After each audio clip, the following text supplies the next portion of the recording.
یہ جو توحید میں عرض کر رہا ہوں اس سے ایک نظام میں سیاست وجود میں آتا ہے.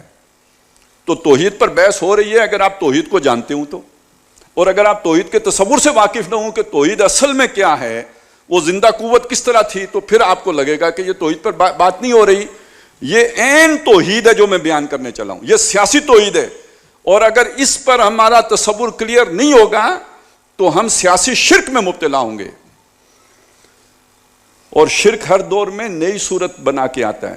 اس دور میں اور ہے، جام اور ہے، جم اور تہذیب کے آذر نے ترشوائے ساکی نے بنا کیا روش لطف و ستم، اور تہذیب کے آذر نے ترشوائے صنم، اور مسلم نے بھی تعمیر کیا اپنا حرم. اور تو ایک نئی سے نئی شرک آ جائے گی اگر آپ توحید کے پورے تصور سے واقف نہ ہوں.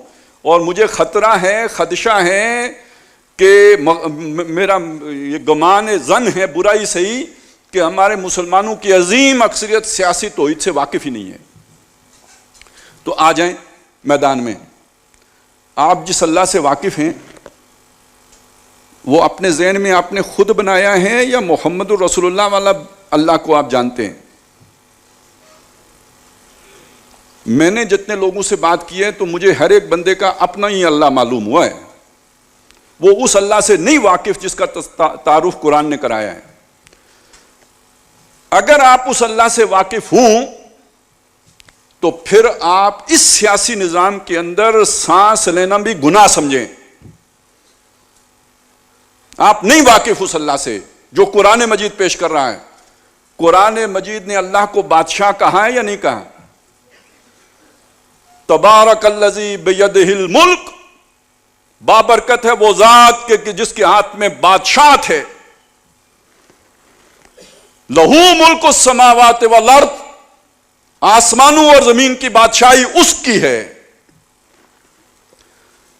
للہ ملک السماوات والارض، آسمانوں اور زمین کا بادشاہ اللہ ہے.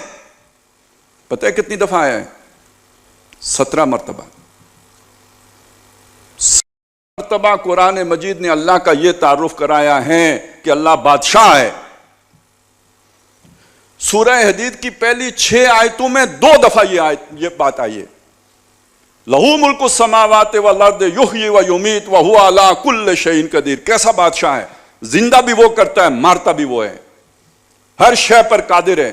هو الاول والآخر والظاہر والباطن وہو بکل شیء علیم. ہر شے سے معلوم ہے، اول آخر ظاہر باطن وہی ہے. ایسا بادشاہ ہے. هو الذی خلق السماوات والارض، وہی ہے جس نے آسمان اور زمین بنائے. اس لیے بادشاہ ہے کہ مالک بھی وہی ہے، خالق بھی وہی ہے. یعلم ما یلج فی الارض وما یخرج منها وما ینزل من السماء وما یعرج فیها وہو معکم اینما کنتم واللہ بما تعملون بصیر. ایسا بادشاہ ہے جو سب کچھ جانتا ہے، اس نے ہر طرف سے تمہارا احاطہ کر رکھا ہے، وہ ہر وقت تمہارے ساتھ ہوتا ہے. لہو ملک السماوات والارض والی اللہ ترجع الامور. تمام بادشاہی اس کے ہاتھ میں ہے اور تمام معاملات آخر کار فیصل ہونے کے لیے اسی کی عدالت میں پیش ہوں گے. اللہ کے اس تعارف سے کچھ واقف ہیں آپ؟ اور تقریر کی حد تک ابھی واقف ہو گئے تو آپ کے دل میں اتر رہی ہے بات؟ مجھے تو بہت مشکل لگتی ہے. یہ ایک اسلوب ہے، اس بات کو کئی اسالیب میں بیان کیا ہے. افغیر اللہ ابتغی ربن، کیا میں اس اللہ کو چھوڑ کر کوئی اور رب تلاش کروں؟ رب کون ہوتا ہے؟ جو بادشاہ ہوتا ہے وہ رب بھی ہے. دیکھیے فرعون نے کہا میں بادشاہ ہوں نا، الیس لی ملک مصر، کیا مصر کی بادشاہی میری نہیں ہے؟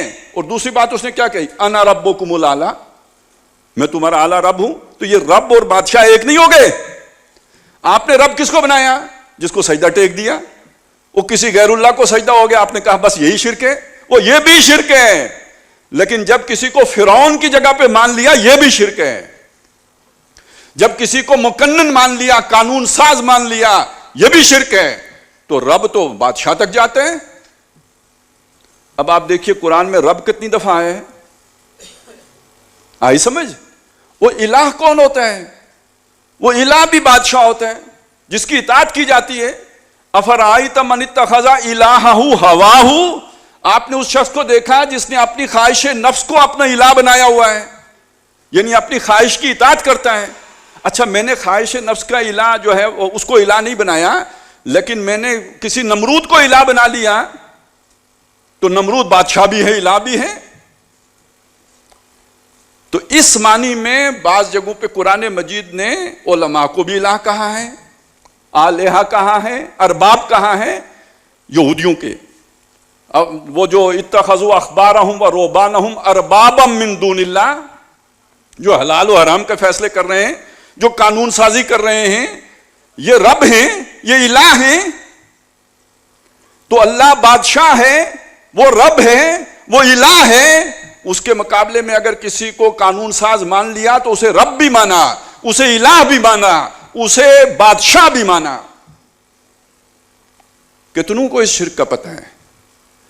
اور اگر پتہ ہے تو آپ کو پتہ ہونا چاہیے کہ آپ کی اسمبلی میں اگر کوئی غیر اسلامی قانون سازی ہو رہی ہے اور وہ قانون آپ کے اوپر لاگو ہو رہا ہے تو آپ کسی آج کے نمرود کی اطاعت کر رہے ہیں نا، آپ کسی فرعون کی اطاعت کر رہے ہیں، آپ کسی طاغوت کی اطاعت کر رہے ہیں. اس شرک پہ کتنوں کا دل جلتا ہے، کتنوں کے اندر کڑن پیدا ہوتی ہے. کتنے ہیں کہ اس پر جو رنجیدہ ہوتے ہیں اور ان کی رات کی نیند اڑ جاتی ہے. کتنے ہیں جنہیں خطرہ لگتا ہے کہ مجھ سے شرک ہو رہا ہے. کتنے ہیں کہ جو توحید کے اس پیغام کے لیے تڑپ اٹھتے ہیں. نہ کیوں کہ اس غلامی میں ہمارا توحید کا تصور بھی گھٹ کے ایک آبجو کی مانند ایک حقیر سا تصور ہم نے پال کے سیلف ڈیفائنڈ، بلکہ اب کہنا چاہیے سیلف پرسیوڈ، اب نیا لفظ آیا نا، یہ ہمارا خود تراشیدہ خدا ہے جس کو ہم مان رہے ہیں.